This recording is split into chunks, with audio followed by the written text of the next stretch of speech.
Nate G219 to hell but back and better. Hope everybody's doing great, feeling great. I know I am. Doing better than I was last week. Talking about those things that we bring home mentally.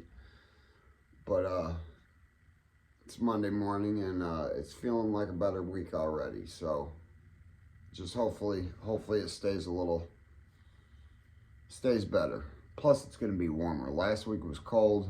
It's supposed to be a nice week. So hopefully we get our 4 10-hour days in and I have a nice 3-day weekend. But today I'm going to talk about a few different things. I'm just going to give you a rundown of how Indiana State Prison is because, you know, I watch a lot of channels, Lockdown 23-1, Jay Williams, Let's Live Life, Chad Marks, Blood on the Razor Wire. Those are my 3 favorite. The Dante Show, he's pretty good too. Obviously, I've gotten my ideas to do this from somebody. Those would be the characters. So, sorry I'm not as camera friendly as those guys are, but I'm trying to get there, and I know I'm getting better at it. So if I'm able to talk about it now versus my first video, you guys can tell I'm doing better. So, anyways, Indiana State Prison, for the most part, is a maximum security prison. It's got 2 sides, though. You got the 40-foot wall, and everything behind that, maximum security. On the outside of that, there's a level 1 and 2. A lot of people say they have gone to Michigan City Prison because they've went there, but that's not Indiana State Prison. It is, but it isn't. It's Indiana State Prison Outside Facility. It's actually called ISO. Indiana State Prison is ISP. So outside of the wall, ISO. Inside of the wall, ISP. ISO is pretty small, you know, 350 people there. There's 3 different dorms, and one of the dorms is an honor dorm, and there's not even bunk beds. It's single man bunks. It's open dorm though, the whole facility is. But when you get behind the wall, out of 5 or 6 different cell houses or buildings, there is either 1 or 2 dorms. I think 2, and those are protective custody. Usually, I don't know exactly who goes there. Never met anybody that goes into them because they are kept separate from the actual maximum security cell houses. There's a whole nother checkpoint, metal detectors, and everything that you got to go through in order to get to those open dorms. The only time I've ever seen them was on MSNBC's Lockup. They showed a couple of them. So otherwise, it's a cell house. There's not a steel door, it's rows of bars. Each building is 5 floors high and there's 2 sides. So you theoretically have 10 separate ranges. Okay. The cell house I was in, there was 22 cells on each range. So 220 people, some odd people, I think, because we had single man cells. Okay, that's another thing. I hear people talking about having to have a cellie and stuff like that in the maximum security prisons. In Indiana State Prison, I can't tell you about Wabash. I think Pendleton is also single man cells. Those are our 3 maximum security prisons. Actually, I know Wabash, you have a cellie, but Indiana State Prison and Pendleton, which is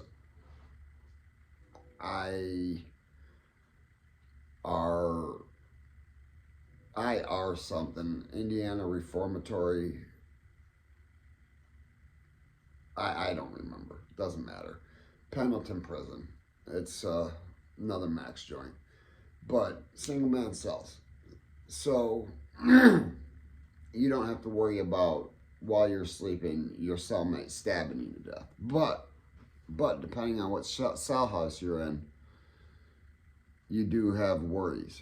So if you're in one of the older ones, C-cell house, for instance, I've never been in it, but in D-cell house, okay, I'll use this one for an example. Although it was administrative segregation, it was set up almost the same way with the doors. So every single door has to be locked and unlocked by a guard to get them out. Now in B-cell house, it has electric locks, so and the door opens, you know. It doesn't just roll open, it just unlocks and you can push it open or whatever. And because of that, depending how deep of a sleeper you are, and a lot of people can be very deep sleepers, which is not something you want to be able to do in prison. You want to be able to be as light of a sleeper as possible, but get the best sleep you can at the same time. It's just something you got to train your mind to do, or you're going to go crazy. But if you sleep too heavy, bad things can happen. So in Michigan City, you're issued a lock for your locker. Well, in this case, it's a lock for your door. But most prisons give you a smaller padlock, so it's roughly half the size of a normal combination master lock, like big thick boys. So in the state of Indiana, they refer to Michigan City, to all our locks in Michigan City as a Michigan City lock, because no other prison gets those locks, because they can be murder weapons. They're not welded to anything. They issue the lock, and you got to chain your door closed at night, so nobody can get you. Or you got to chain it when you're gone, so nobody can get your shit. It's that serious in there. I had woke up to one morning to somebody trying to yank my door open, but you know, we lock our doors. Every single person. It doesn't matter how not scared anybody is. We're not stupid. We're going to lock our doors. It's no sign of fear. But the guards aren't going to do anything for us. So, I mean, we're going to defend ourselves. And we're going to prevent any sort of bad situation that could potentially happen in that setting. Another thing, the rec yard. Yeah, rec yard, there's no free weights, there's plenty of machines, but you got the yard and then you got a gymnasium. It's got a full-size basketball court. There's stand, like bleachers, and then behind the basketball court is all the weight machines. Over to the side, there's pool tables, there's Xbox 360, whatever. If you think about it, it's probably, if you can think it, it's there. And, here's another thing. Actually, in I-cell house, there is cellmates because it's an honor dorm. I forgot to tell you guys about that part. But in that honor dorm, it's not a small cell, it's a bigger cell. And remember, every inmate can get their own television. It's $180, or it was when I left. But if you're indigent, after so long, they'll end up giving you one.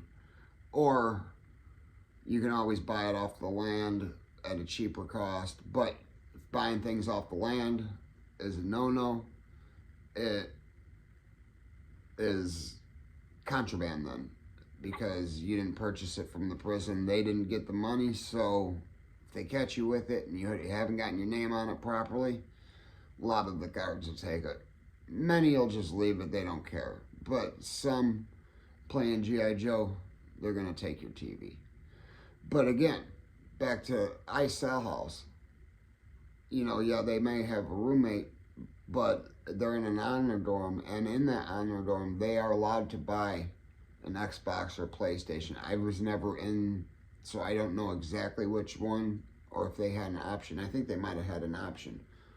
But yeah, you could buy your own Xbox or PlayStation and do your time like that. But that's a person that's going to end up in there is doing a lot of time. So you don't ever want to have to go to a place like that. But if you're doing a long time and you ended up making it to that honor dorm, you're going to lose the advantage of having your own cell, but you're going to gain the privileges of a bigger cell with video games. You know, didn't matter too much. It doesn't matter too much to some.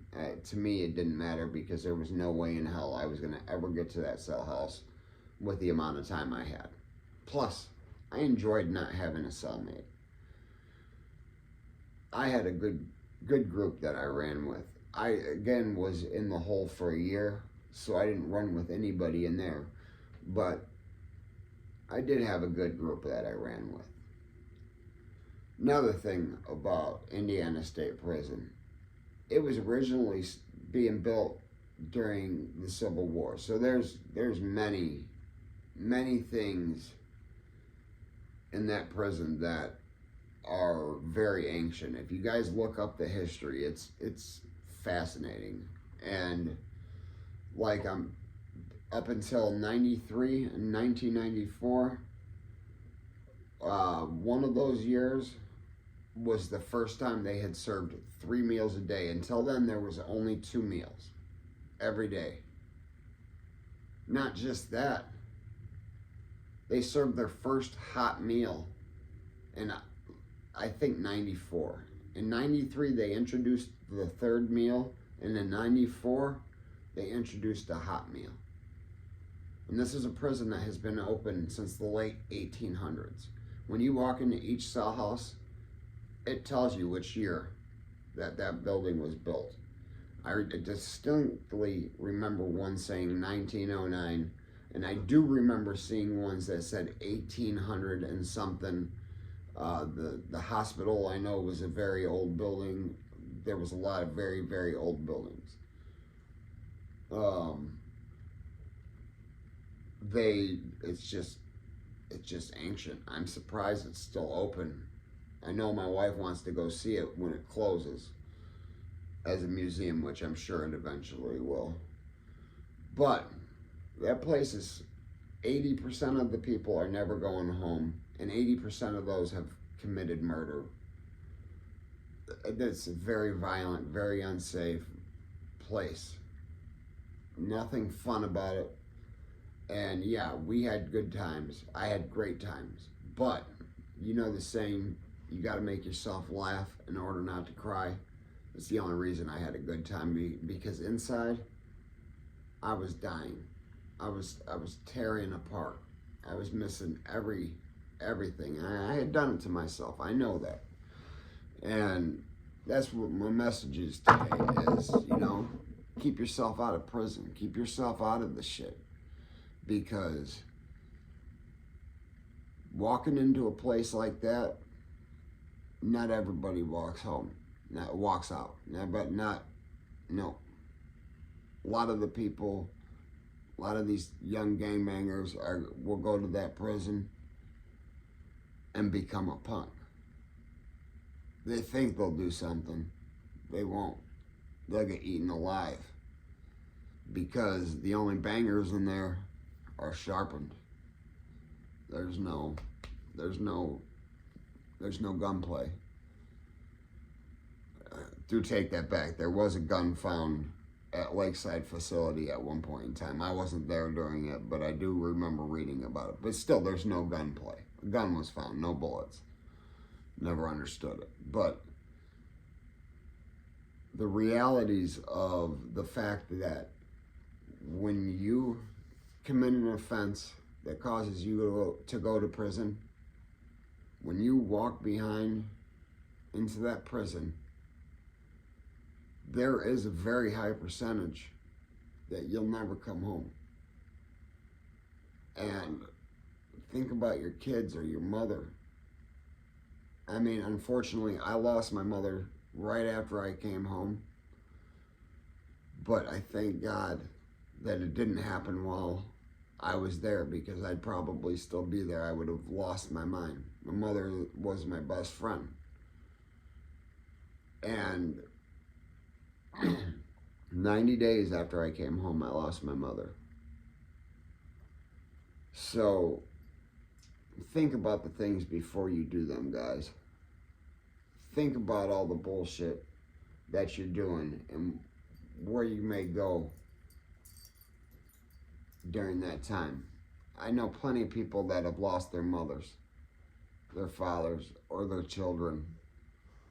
I came very close to losing my mother. I did lose my grandmother on Father's Day of 2013.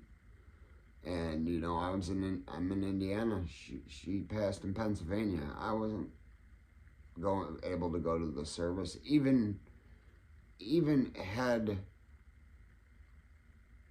the courts allowed me, which my judge wouldn't have allowed me to go out of state to Pennsylvania because of my class of felony. Even if I could have, I would have had to pay the transport and the guards that would have been transporting me. That would have had to come out of my pocket. So, and you know, that also depends. I've seen people leave on a furlough that didn't have to have any transportation, just to promise that they were going to be back. And one of those guys had the same exact charge as me. That's besides the point, though. That's county stuff. It's person by person. He didn't have affiliations, and he also didn't have a background like I did. But back to prison. Guys, please stay out of there. But if you're going, I'm just trying to give you a scoop of what you may come across while you're there. And I promise you, it's going to stick with you for the rest of your life, because it has me. I'm permanently damaged. I've got PTSD. I wake up with nightmares all the time. You know, I woke up at 2:15 this morning. Can't go back to sleep. Nothing. You know, last night was the Super Bowl. I had a couple drinks. Should have slept fine. But just this life I had led up until prison still haunts me. It's every day. But guys, please, anyways, if you're still here, hit that like and subscribe button. And if not, you just wasted some time. Sorry. But you know what? If they ain't hating it, you ain't making it. I'm out.